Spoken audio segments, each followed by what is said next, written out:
The Mariners get swept by the San Diego Padres, and now we face the Rangers again.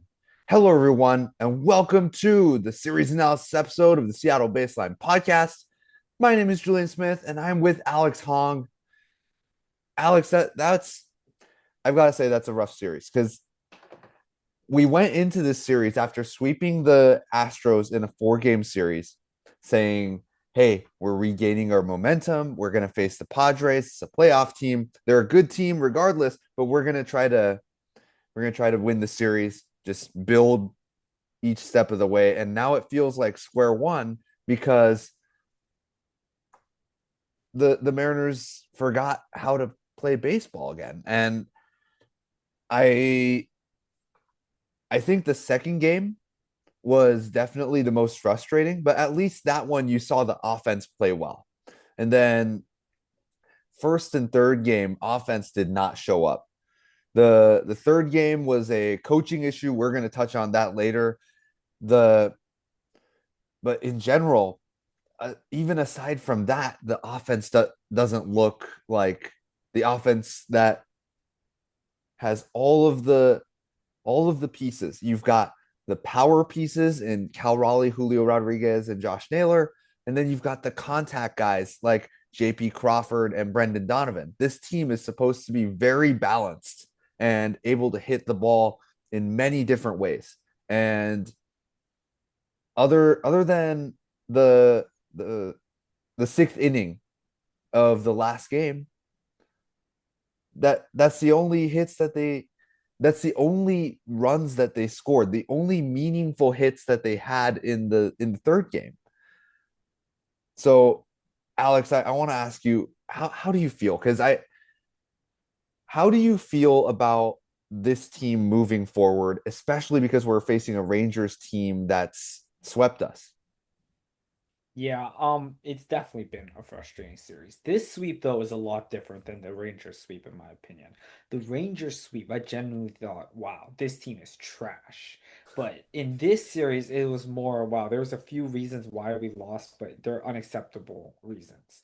Um, the second game, like you said, the offense played pretty well. I was shocked we lost that game. We went in with Munoz, and we need to talk about him because something is clearly up with him because we entered that inning, up 4 runs with Munoz coming in, and we lost the game. So that I think we should start on that point alone because it was just a crazy way to lose the game. And it's not the first time that happened this season; it's the second time, and it's only April. So this is why I'm a little concerned. Yeah. Munoz's slider, Andres Munoz's slider has been looking atrocious. He doesn't have any control on that pitch right now. The fastball doesn't seem to have much of an issue.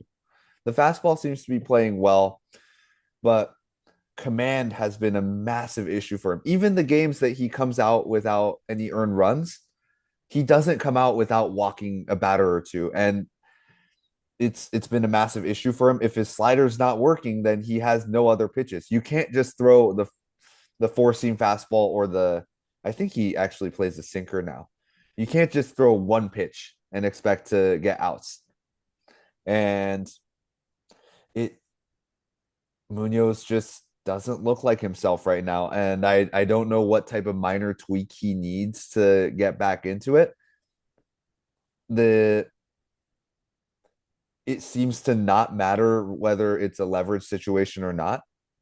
And in a game where you're up 4 runs and you have your closer in, you're looking to win that game. And you that loss was a shock to the system. I think that the all the momentum that was built until that Luke Rayleigh home run vanished as soon as Andres Munoz gave up those runs. And it bled into the third game where the offense couldn't score anything. I think it was all a what's it called? It was all a momentum thing. And clearly you just can't have your closer doing that. Yeah. So, maybe it's just a slow start for Munoz. Brashy seems to be doing fine, but yeah, that was an unfortunate game to lose on that department because that was a game, like you said, the offense played well, right? That was the game Luke Rayleigh went insane. And a few other players played really well as well. But yeah, that one was the shocker to me. The first game our offense was bad, so we didn't have too much of a chance to win that game, I think. Wu had like in that first game, he went like 7 innings, 3 earned runs, right? But that was nowhere enough for us to win that game. And it's disappointing because that's a pretty good start, right? That's a start that you should be able to win, but our offense was so bad that we had nothing to do over there. But I think, Julian, we need to talk about this third game because the third game was the game that just happened, so it's going to be our natural reaction to it. And I think we have a lot to say about that one. Yeah. First of all, you and I, we were texting about this before we started filming, and I think we agree on this. Dan Wilson pulling Luke Rayleigh for Connor Joe is the biggest mistake that I've ever seen. It is like it blows my mind to think that Luke Rayleigh, a guy that's almost OPSing 1,000, this is a guy that's one of the league's best hitters right now to start the season, gets pulled for a guy that's been released by half the organizations in baseball because of because he's a righty. That's it. That's it. That's the only reason they pulled him was because Connor Joe is a righty and you have Morejon out there who's a lefty, and maybe you can get a hit off of that. If this was Rob Refsnyder, if this was Victor Robles and Victor Robles was playing well, then I understand. This is Connor Joe. Connor Joe hasn't proved anything in the big leagues so far in at least 2025 or 2026. This is a guy that's been released by these organizations, and you're pulling your best hitter right now out of the lineup to do that. And I think I speak for both of us when I say that I hated that decision. It was awful. That was like, especially knowing that the Padres bullpen, Mason Miller and the who was the eighth inning guy again? In the third game, that I believe was Jason Adam. Yeah, Jason Adam and Mason Miller, both righties. You're sacrificing your best lefty hitter to pinch hit Connor Joe, who might only be decent in that one at bat. There, Dan Wilson's game planning is atrocious right now, and I just it makes no sense to me. I would have loved to see him leave Luke Rayleigh in there. Yeah, and the problem I have is that we don't have he's not even letting Rayleigh hit against the lefties, right? This is the problem. It'd be one thing if, okay, let's say this year you gave Rayleigh 30 at bats against lefties and he has 0 hits. Okay, yeah, yeah, don't let him do that anymore. That's not good. But he hasn't let him do that at all. He's only done it like he's only had like 1 or 2 at bats or something. It's an insignificant amount of people. Yeah. So that's my main problem. At least let him try because I'd rather have a Luke Rayleigh try to hit against lefties and see how it goes because I'm not sure exactly how it's going to go this year because he hasn't had the chance to do it this year versus if I had Connor Joe, who I don't know if he can even hit at all, right? Having him hit. I have two mysteries. I'd rather go with Rayleigh, who I have more confidence in. So yeah, I don't like him doing this platoon thing. Like it's one thing to platoon for like the platoon concept is good, but you can't have me hit out there just because I'm a righty. Like what? No, no, you have to like take in context of who's hitting. So I really dislike what he's doing there. He needs to stick with his players, especially because like if Luke Rayleigh like you replaced him with like I don't know like Victor Robles. I have a little more confidence in that. Not Connor Joe. I have no confidence in him being able to do anything because he's a journeyman player. It's not like he's a guy who's has proven much, right? So that's mostly the frustrating thing. Yeah. And I think with Dan Wilson, he has this like set aside strategy that he has with every player. Luke Raley is a platoon lefty. Dom Canzone is a platoon lefty. Julio Rodriguez hits against both sides. I think he has that type of game plan planned out, but the plan A doesn't always work. And clearly, right now, you have Victor Robles, who's out in injury. Rob Refsnyder is on paternity leave. Congratulations to Rob Refsnyder, by the way. I hope everything turns out well. You don't have your guys that are supposed to be in there in that spot, and it just because Luke Raley's job is the platoon lefty doesn't mean that you have to follow plan A all the way. Sometimes you have to think about it. This is a situation where maybe leaving Luke Raley in is the better strategy because you have two righty pitchers coming up in the Padres bullpen. Or maybe because Luke Raley is the top 5 player in baseball right now. You it I can go on and on about this decision by Dan Wilson. And I will say, knowing that Mackenzie Gore in the Texas Rangers is a lefty, if I see Connor Joe in the starting lineup, it's going to drive me absolutely insane. I don't want to see that. I don't want to see Connor Joe in the starting lineup. This is a guy that should be on the bench and ready to go when he needs to, but he's not he's not somebody who is a major league talent player the way that Dan Wilson is assigning at bats to him with.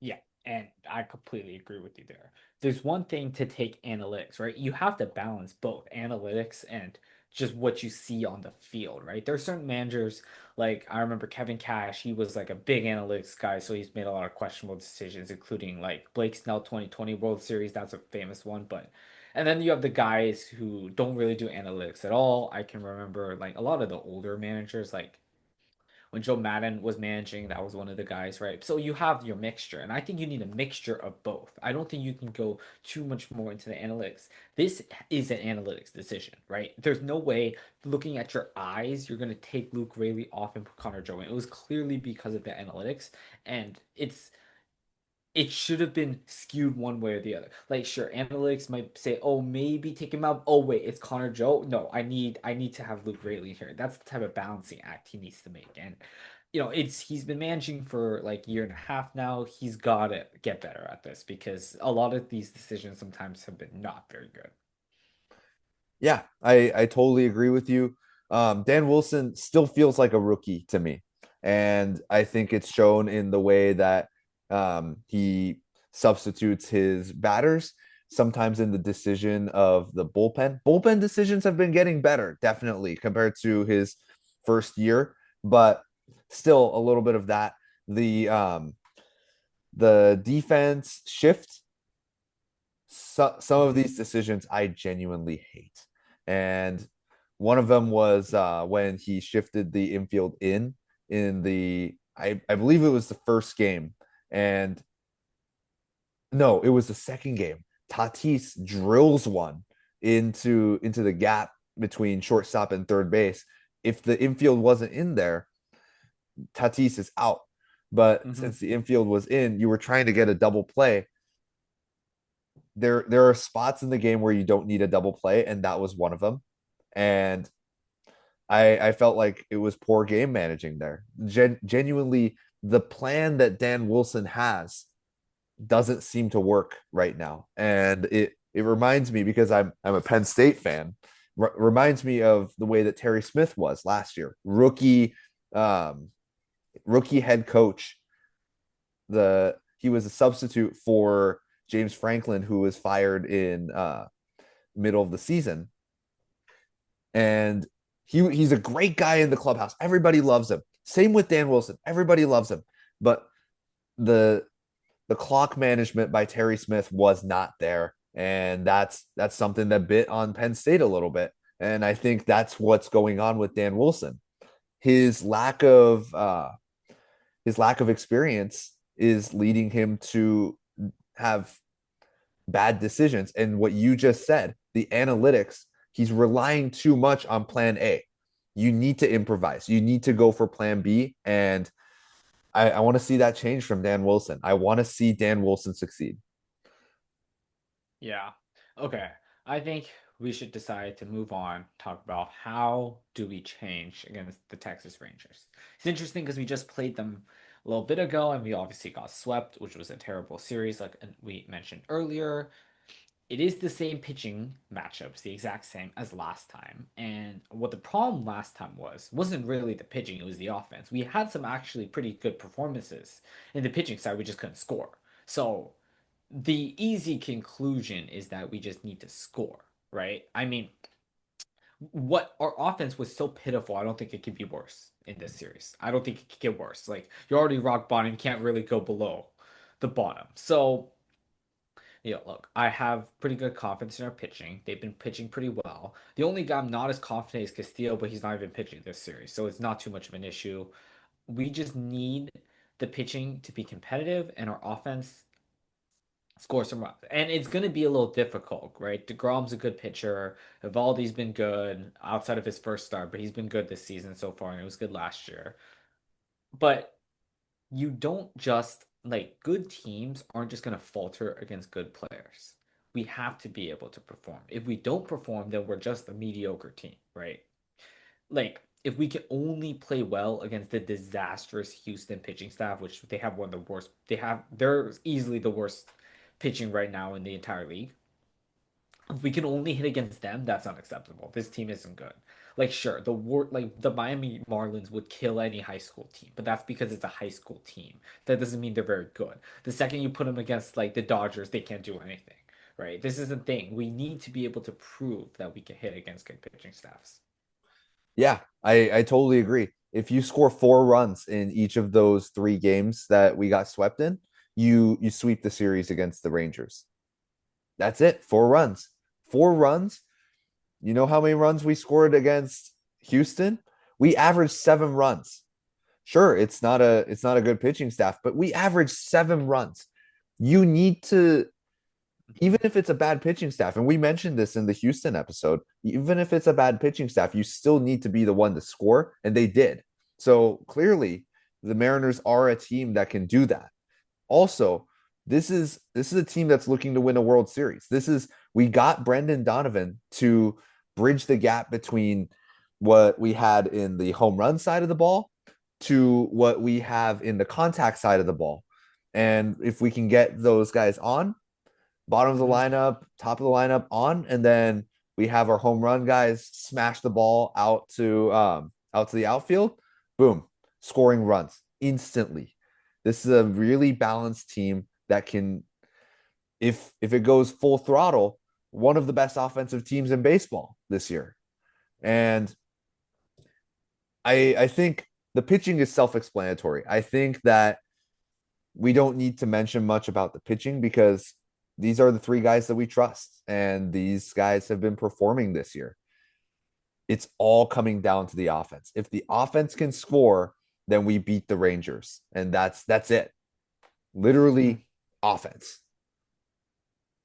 yeah. Um, Looking at that offense, right, there are some players still struggling. I think Cal Raleigh, he's been improving. I kind of like what he sees. I think, he had a little bit of a slow start, but he's getting back into it. Right, we have our guys who've been amazing. Brendan Donovan's been amazing. Rayleigh has been amazing, although he doesn't get to play enough, right? But